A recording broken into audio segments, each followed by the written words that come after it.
राधे राधे देवी और सज्जनों, चंद्र ग्रहण लगने जा रहा है 7 तारीख को रात 10 बजे से लेकर के सुबह तक शुरू होगा और 8 तारीख के रात यानी कि भोर 2 AM तक ये रहेगा।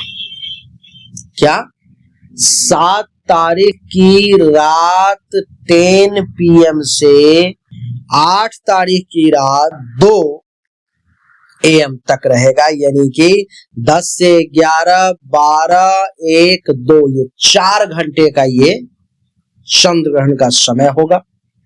इस समय में आपको कुछ सावधानियां भी बरतनी होंगी। इस समय में आप कुछ उपाय भी कर सकते हो। इस चंद्र ग्रहण के कारण कुछ राशि वालों के जीवन में 7 तारीख की रात से कुछ बड़े बदलाव भी देखने को मिलेंगे।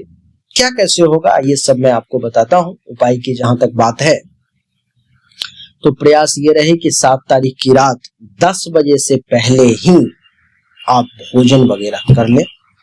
10 बजे के बाद भोजन ना करें, आपके लिए ज्यादा अच्छा रहेगा। ऐसा शास्त्रों में बताया गया है कि वो भोजन विषाक्त हो जाता है क्योंकि प्रकृति को ग्रहण लग गया है। दूसरी बात, उस समय में अगर आपके कुंडली में चंद्र ग्रहण है अर्थात यानी कि राहु के साथ चंद्रमा है या केतु के साथ चंद्रमा है तो चंद्र ग्रहण है आपके कुंडली में लगा हुआ। और इस समय में आप उपाय कर सकते हो 7 तारीख की रात 10 बजे से 2 बजे के बीच में जितना ही देर आपको मौका मिले, 1 माला, 2 माला, 3 माला, 4 माला, 5 माला। ओम सोम सोमाय नमः चंद्रमा के लिए, ओम रांग राहवे नमः राहु के लिए और ओम कें केतवे नमः केतु के लिए मंत्र का जाप करेंगे। जितना हो सके उससे आपकी परेशानी जो है, ग्रहण दोष जो आपके कुंडली में है उसमें कमी आएगी और परेशानी कुछ हद तक कम हो जाएगी। दूसरी बात, अब मैं आपको बताने जा रहा हूं जो गर्भवती महिला है वो क्या करें। उनके घर के लोग कहीं से गर्भवती महिला जितनी फीट की है उनके साइज का एक लकड़ी ले आए। रात में 10 बजे से पहले ये काम करना है। 7 तारीख के दिन में ही कर लो, शाम में ही कर लो तो ज्यादा अच्छा है। उस लकड़ी को सर से लेकर के पांव तक माप ले, पांव से लेकर के सर पर में नाप ले और जितना हो रहा है उससे ज्यादा उसको तोड़ करके बाकी लकड़ी को फेंक दें।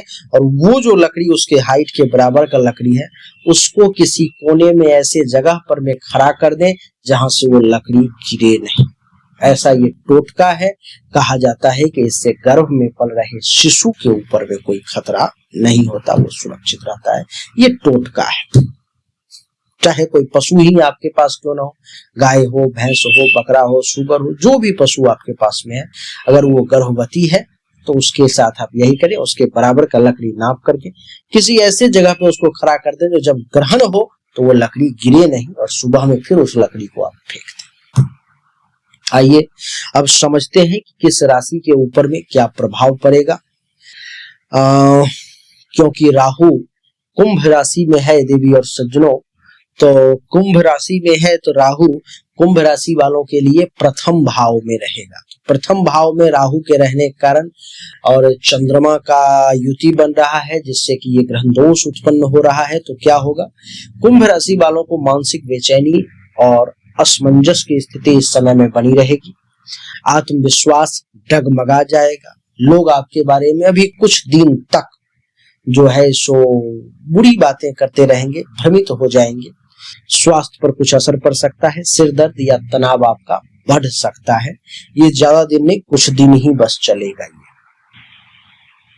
ये 10 से 15 दिन, उससे ज्यादा नहीं। मकर राशि वालों के लिए द्वितीय भाव में है राहु और चंद्रमा की युति बन रही है तो वाणी में कटुता आएगी, विवाद की स्थिति भी सामने रहेगी, पारिवारिक कलह भी दिखाई देगी, आर्थिक स्थिति में अचानक उतार चढ़ाव देखने को मिलेगा, खान पान की आदतें असंतुलित हो सकती हैं, इसलिए सावधान।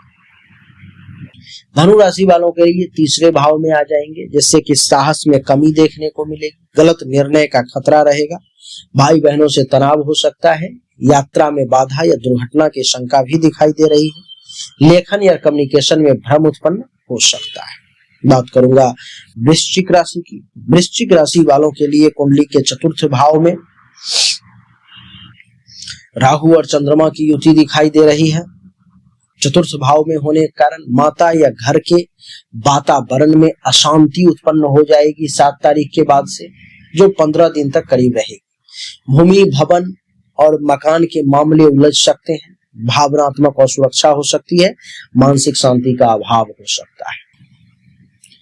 तुला राशि वालों के लिए पंचम भाव में रहेंगे, जो प्रेम संबंधों में धोखा या गलतफहमी देखने को दे सकती है। संतान पक्ष से चिंता आ सकता है।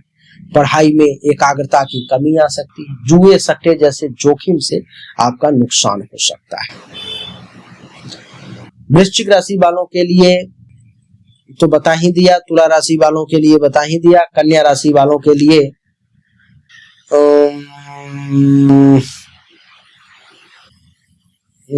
तुला राशि वालों के लिए नहीं बताया। तुला राशि वालों के लिए पंचम भाव में रहेंगे, जिससे तुला राशि का बता दिया। अब बताऊंगा कन्या राशि। कन्या राशि वालों के लिए छठे भाव में रहेंगे, जिससे गुप्त शत्रु जो है आपको परेशान करने का प्रयास कर सकते हैं। स्वास्थ्य में पेट संबंधी समस्याएं आ सकती हैं। कर्ज या मुकदमे बढ़ सकते हैं। नौकरी में तनाव देखने को मिल सकता है। अब बात करूंगा सिंह राशि की। सिंह राशि वालों के लिए सप्तम भाव में ये ग्रहण बन रहा है, तो दाम्पत्य जीवन में बड़ा झटका लग सकता है। पार्टनर की मानसिक स्थिति कमजोर पड़ सकती है। व्यापारिक साझेदारी में धोखा या भ्रम की स्थिति उत्पन्न हो सकती है। रिश्तों में कुछ दूरियां देखने को मिल सकती है। अब बात करेंगे कर्क राशि की। कर्क राशि वालों के लिए अष्टम भाव में है चंद्रमा, जो दर्शा रहा है कि अचानक दुर्घटना या चोट का खतरा बढ़ सकता है। रहस्यमय घटनाएं या मानसिक जो है डर आपको परेशान कर सकता है। गुप्त शत्रुओं से सावधानी रखें। जीवन में बड़ा मोड़ या परिवर्तन भी देखने को मिल सकता है। अब बात करेंगे मिथुन राशि की। मिथुन राशि वालों के नवम भाव में है ग्रहण, जो दर्शा रहा है कि धर्म और विश्वास पर संकट आ सकती है। गुरु या आचार्य से मतभेद हो सकते हैं। लंबी यात्रा में बाधा आ सकती है। भाग्य में उतार चढ़ाव देखने को मिल सकते हैं। अब बात करेंगे वृषभ राशि की, जिसके लिए दसम भाव में आ रहे हैं ग्रहण। कैरियर और पद पर अस्थिरता हो सकती है। पद जा भी सकता है। बॉस से टकराव हो सकते हैं। प्रतिष्ठा पर आंच आ सकती है। सार्वजनिक जीवन में आलोचना देखने को मिल सकते हैं। बात करूंगा मेष राशि वालों के लिए, जो एकादश भाव में है। मित्र से धोखा मिल सकता है। बड़े आर्थिक लाभ की आशा टूट सकती है। आय में अस्थिरता आ सकती है।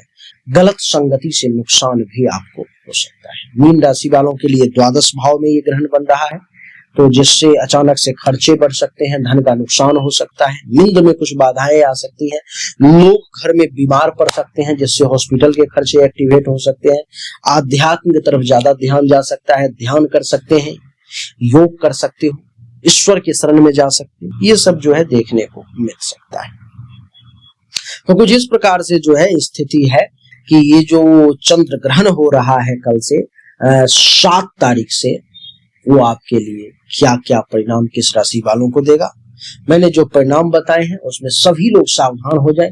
किस राशि को क्या नुकसान पहुंचाएगा वो मैंने बताने का प्रयास किया। उम्मीद करता हूं सब कुछ समझ में आ गया होगा। राधे राधे, राम राम। हमने अभी तक आपको जो भी जानकारी दी ये 100% सत्य नहीं है। फिर से सुने, 100% सत्य नहीं है। आपने बिल्कुल सही सुना है।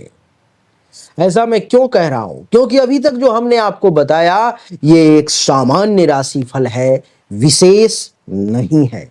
विशेष जानकारी, 100% एक्यूरेट जानकारी तो आपको तभी मिल सकती है जब पर्सनली आपके जन्म कुंडली की जांच की जाए, पर्सनली आपके हाथ की रेखा को देखा जाए, तभी तो सिर्फ आपके बारे में सही जानकारी आपको प्राप्त होगी। और जब वो जानकारी प्राप्त होगी तो वो 100% एक्यूरेट होगी। आपको जानना चाहिए, अगर आपको परिश्रम ज्यादा करना पड़ रहा है लेकिन परिणाम नहीं मिल पा रहे हैं, आपको भाग्य का साथ नहीं मिल पा रहा है, जिस पोजीशन पर आपको होना चाहिए उस पोजीशन पर आपसे पहले कोई और पहुंच जा रहा है, इसका अर्थ है कि भाग्य का साथ नहीं मिल रहा है। भाग्य के देवता की स्थिति कुंडली में गलत है, उसको ठीक करने की जरूरत है।